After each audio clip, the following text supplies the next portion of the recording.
Sí. El dólar está complicado y no lo podemos recortar. Ahí lo decía Federico. Viste, acá el 95% de las empresas son pymes, pero hay un 5% de empresas que están concentrando mucho efectivo, muchos pesos y quieren verdes. Yo estoy verde. Ahí escuchábamos a Charly García.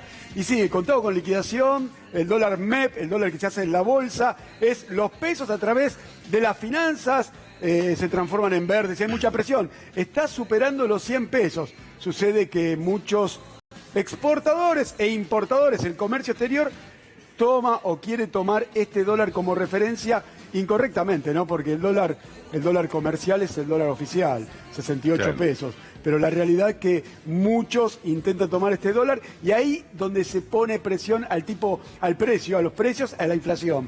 Realmente es preocupante.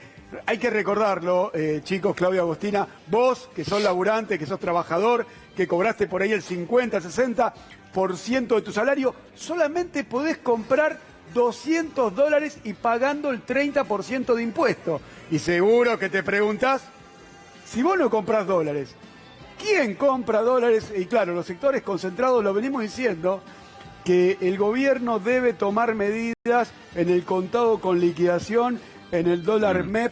Hubo medidas, ¿no? Elevaron la tasa de interés para que te paguen el plazo fijo, para que vos, que tenés un plazo fijo, no te pases a ese tipo de operaciones. Pero estoy convencido que esas operaciones las hacen los grandes jugadores, los grandes empresarios que concentran muchos pesos, que los hay. En estos días, con la especificación, con la emisión monetaria, con que el trabajador tenga pesos, los sectores concentrados, exportadores, grandes supermercadistas que acumulan esos pesos, le meten presión al tipo de cambio. Creo que se debe, digamos, controlar, se deben tomar medidas en ese contado con liquidación, en ese dólar bolsa, y claro, hay que controlar porque si no, Claudio, Agostina, la presión en el tipo de cambio que se pasa a precios... Sí. Y va a seguir, ahora, Juan, chicos, va a seguir. Digo, va a seguir. A lo largo de estos años hablábamos de un aumento, por ejemplo, de los alimentos, que es de lo que me gusta hablar porque es lo más crítico, porque subía la nafta, entonces ya inmediatamente sabíamos que en algunos días más eso se iba a trasladar a precios. Hasta por una cuestión especulativa los empresarios se adelantaban. Sí, claro. Paralelamente subía o había un tarifazo de los servicios, la luz, el gas, el agua, bueno, eso se trasladaba inmediatamente también a los precios. Ahora, tarifas congeladas.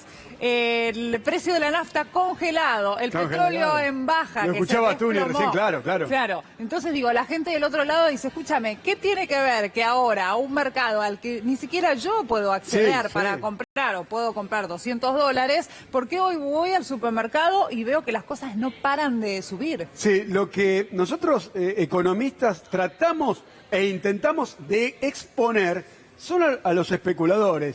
Y hoy los especuladores están funcionando en el contado con liquidación, en el dólar MEP, claramente ahí, más allá de que la caída de la actividad económica, la depresión, la cuarentena, hace que las monedas se devalúen en todos los países emergentes, porque todos vuelan a la calidad, se van de los países como lo es la República Argentina. Claro que hay especuladores, claro que hay agentes económicos, hay comerciantes, hay... concentradores que ganan muchos pesos y también se quieren ir. Por eso hay que insistir, primero, en el impuesto para estos sectores, en el impuesto que un 2% son 2 empanadas, muchachos, y después también en el control del sistema financiero. En realidad lo que estamos pidiendo muchos economistas es más Estado, más participación del Estado en la economía. ¿Por qué? Porque en definitiva el que termina pagando el costo, el que termina pagando las consecuencias es el consumidor de alimentos. Porque el último dato de inflación, Agostina, ya vamos a lo que te pasa a vos. El último dato de inflación mostró una inflación del 3,3% en marzo y de alimentos en el 3,9%.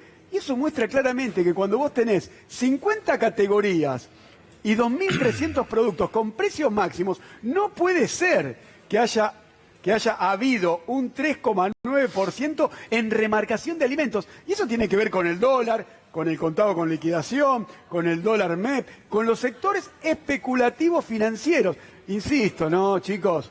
El Estado tiene que estar presente, se tienen que tomar medidas, más allá que se debe controlar la tasa de interés que se paga por los plazos fijos, hay que tomar otras medidas. La realidad es esa, el Estado tiene que estar más presente. en un contexto de crisis, ahí lo escuchábamos a Federico, no sabemos hasta dónde van a llegar las consecuencias de esta cuarentena, de esta crisis mundial, de la caída de la actividad económica en Estados Unidos, en España, en Italia, de la caída de la actividad económica en el mundo. Las consecuencias van a ser muy duras. Escuchando lo que le pasa a una pyme, te das cuenta de lo que viene en el futuro. Hace falta más participación del Estado. Y, insisto, el Estado está haciendo muchísimo, ¿no? Se conocieron en el día de ayer que las medidas son de 1 billón de pesos, de 13.000 millones de dólares, 3% del PBI. Creo que ese es el rumbo, creo que es el camino. ¿Por qué no se toman medidas ahí con respecto al contado con liqui? ¿Te acordás que lo hablábamos Sí. la semana pasada? Explicábamos que era eso, que yo te daba, no te voy a dar un papelito, pero Sí. te daba un papelito a cambio de $1, ¿no? Sí.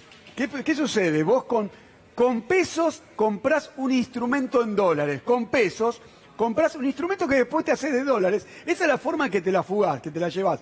Yo creo que con pesos no te deben dejar comprar nada que después se transforme en dólares. Si vos querés comprar un instrumento en dólares, que sea con dólares, vos tenés que cortar eso. ¿Qué pasó?